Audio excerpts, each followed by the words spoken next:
Assalamualaikum warahmatullahi wabarakatuh. Perkenalkan kami dari kelompok 7. Di sini kami akan membahas hasil diskusi kami tentang sistem informasi kesehatan. Berikut adalah outline dari pembahasan kami. Yang pertama ada pengertian sistem informasi. Yang kedua, komponen dan tipe sistem informasi. Dan yang ketiga ada peran sistem informasi dalam organisasi. Apakah pengertian sistem informasi? Sistem informasi adalah suatu sistem di dalam suatu organisasi yang mempertemukan kebutuhan pengolahan transaksi harian, mendukung operasi, bersifat manajerial, dan kegiatan strategi dari suatu organisasi dan menyediakan pihak luar tertentu dengan laporan-laporan yang diperlukan.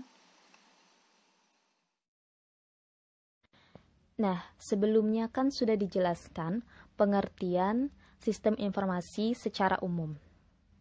Kita lanjut ke pengertian sistem informasi menurut para ahli. Di sini ada John F. Nash dan Henry Lucas. Nah, menurut John F. Nash, sistem informasi adalah kombinasi dari manusia, fasilitas atau alat teknologi, media, prosedur, dan pengendalian yang bermaksud menata jaringan komunikasi yang penting, proses atas transaksi-transaksi tertentu dan rutin, membantu manajemen dan pemakaian intern dan ekstern, dan menyediakan dasar pengambilan keputusan yang tepat. Lalu menurut Henry Lucas, sistem informasi adalah suatu kegiatan dari prosedur-prosedur yang diorganisasikan, bila mana dieksekusi akan menyediakan informasi untuk mendukung pengambilan keputusan dan pengendalian di dalamnya. Yang kedua, ada komponen dan tipe sistem informasi. Komponen sistem informasi dapat dianalogikan sebagai building block terdiri dari 1. Komponen input, yaitu merupakan termasuk metode dan media untuk menangkap data yang akan dimasukkan, yang dapat berupa dokumen-dokumen dasar. Yang kedua, komponen model, terdiri dari kombinasi prosedur, logika, dan model matematik yang akan memanipulasi data input dan data yang tersimpan di basis data. Ketiga, komponen output, berupa informasi yang berkualitas dan dokumentasi yang berguna untuk tingkatan manajemen dan semua pemakaian sistem. Yang keempat, komponen teknologi, yaitu digunakan untuk menerima input, menjalankan model, menyimpan dan mengakses data, menghasilkan dan mengirim keluaran, dan membantu pengendalian dari sistem secara keseluruhan. Yang kelima, komponen basis data, merupakan kumpulan data yang saling berkaitan yang tersimpan di perangkat keras komputer dan menggunakan perangkat lunak untuk memanipulasinya. Yang keenam, komponen kontrol, yaitu pengendalian dirancang dan diterapkan untuk meyakinkan bahwa hal-hal yang dapat merusak sistem dapat dicegah dan diatasi. Selanjutnya ada komponen sistem informasi berbasis komputer yang terdiri dari hardware, software, brainware, prosedur, dan database. Yang pertama adalah hardware.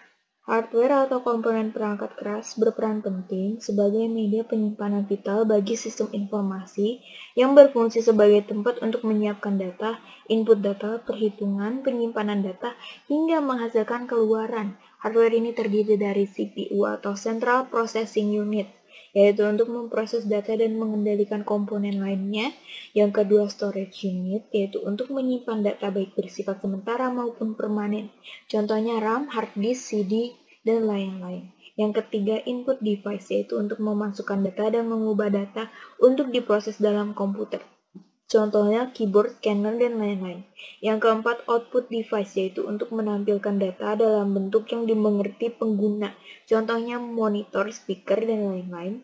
Yang kelima, telecommunication device, yaitu untuk menghubungkan komputer ke jaringan. Contohnya modem dan LAN card. Yang selanjutnya adalah software atau komponen perangkat lunak yang berfungsi dalam memberi instruksi, dalam mengolah, menghitung, memanipulasi, dan mengendalikan data yang diambil dari perangkat keras untuk menciptakan suatu informasi. beberapa jenis software, diantaranya yang pertama, sistem software, yaitu sebuah program umum yang mengelola sumber daya komputer dan mengendalikan akses hardware, contohnya Linux dan Windows. Yang kedua, application software, yaitu untuk memenuhi tugas dari pengguna, contohnya MS Word, MS Excel, dan Adobe. Selanjutnya adalah brainware, yaitu di mana manusia yang terlibat langsung sebagai pengguna komputer. Brainware ini berupa yang pertama sistem analis, yaitu orang yang bekerja dalam memperbaiki sistem lama menjadi sistem yang baru. Yang kedua, database administrator, yaitu orang yang bekerja sebagai pengelola database dan menganalisis sistem database yang diperlukan pengguna. Yang selanjutnya ada network specialist, yaitu orang yang bekerja sama dalam analisis sistem jaringan suatu data sehingga dapat menyatukan sumber daya sistem yang tersebar. Yang keempat adalah programmer, yaitu orang yang bekerja sama dengan analisis sistem untuk membuat instruksi-instruksi yang menjadikan komputer dapat mengubah data menjadi informasi yang diperlukan pengguna. Yang kelima, operator, yaitu orang yang mengoperasikan komputer dalam skala besar, memantau layar komputer, mengatur dokumen, dan lainnya. Selanjutnya ada prosedur, yaitu rangkaian langkah-langkah untuk menjalankan komputer. Dalam suatu organisasi ini terdapat SOP atau Standard Operating Procedure yang menjelaskan tentang aktivitas normal harian dan penanganan hal-hal yang sifatnya darurat bila terjadi kerusakan atau kesalahan pada perangkat lunak maupun keras. Selanjutnya ada database, yaitu kumpulan dokumen yang berisi data yang saling berkaitan dan terorganisir, diatur serta disimpan menurut suatu cara tertentu hingga memudahkan proses pencarian data kembali. Komponen sistem informasi dalam organisasi. Yang pertama, tempat kerja atau workplace, di mana tempat SDM memasarkan dan membuat produk atau jasa. Yang kedua, SDM operasional, SDM yang berhubungan langsung dengan proses produksi dan distribusi. Yang ketiga, budaya organisasi, yaitu cara yang dilakukan para anggota untuk menciptakan solidaritas dan kerjasama yang baik. Yang keempat, kekayaan atau aset, terdiri dari tangible asset dan intangible asset. Tangible asset contohnya mesin, peralatan, dan uang. Intangible asset contohnya paten, hak cipta, dan lain-lain. Yang kelima, pengaruh. Pengaruh timbal balik yang terjadi antara perusahaan dengan lingkungannya merupakan hasil dari interaksi yang terus-menerus dilakukan. Selanjutnya, tipe-tipe sistem informasi. Yang pertama, TPS. Transaction Processing System, merupakan sistem informasi untuk memproses data-data dalam jumlah besar. Untuk transaksi bisnis rutin, seperti daftar gaji dan inventarisasi, TPS menghapus rasa bosan saat melakukan transaksi operasional, sekaligus mengurangi waktu, meskipun orang masih harus memasukkan data ke sistem komputer secara manual. Contoh, TPS membuat pernyataan konsumen, cek gaji karyawan, rekening keuangan. Kedua, DSS, Decision Support System, merupakan salah satu produk perangkat lunak untuk membantu manajemen dalam proses pengambilan keputusan. Contoh, DSS untuk proses kenaikan jabatan dan perencanaan karir pada PT X. Ketiga, OAS, Office Automation System, merupakan penggunaan alat elektronik untuk memudahkan komunikasi formal dan informal, terutama berkaitan dengan komunikasi informasi dengan orang-orang di dalam dan di luar perusahaan untuk meningkatkan produktivitas kerja. Awalnya, penggunaan Office Automation atau otomatisasi kantor hanya terbatas pada kalangan pabrik industri saja. Namun, saat ini penggunaannya sudah menyebar hingga kalangan perkantoran. Contoh, Fax Information Service, mirip Voice Information Service, tetapi informasi yang dikirim dalam bentuk fax. Yang keempat ada KWS atau Knowledge Work System. KWS ini membantu menciptakan pengetahuan baru dan memungkinkan mereka mengkontribusikan ke organisasi atau masyarakat. Contoh, email dan teleconferencing. Yang kelima ada IS atau Expert System, merupakan sistem yang berusaha mengadopsi pengetahuan manusia ke komputer.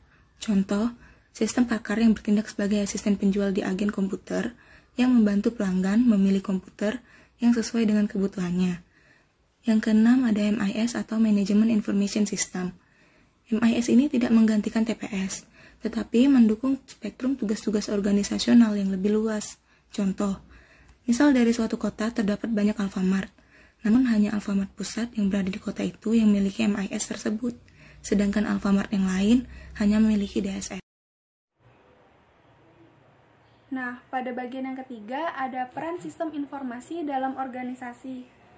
Sistem informasi diperlukan dalam organisasi atau perusahaan sebagai alat bantu yang dapat menunjang kualitas kinerja suatu organisasi tersebut, serta menjadi senjata rahasia dalam memenangi persaingan.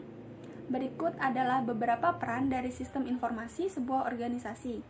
Yang pertama, menyediakan bagi yang mengelola organisasi data maupun yang menyangkut dengan pelaksanaan tugas organisasi. Yang kedua, memberikan data yang tersaji secara akurat dan tepat waktu bagi para pengguna tanpa perlu melalui perantara sistem informasi secara langsung. Itu artinya sistem informasi ini dapat meningkatkan efektivitas dan efisiensi dalam proses pengolahan data di sebuah organisasi. Nah, yang ketiga, organisasi memakai sistem informasi guna memproses transaksi-transaksi, mengurangi biaya, dan menghasilkan pendapatan sebagai salah satu produk atau pelayanan mereka.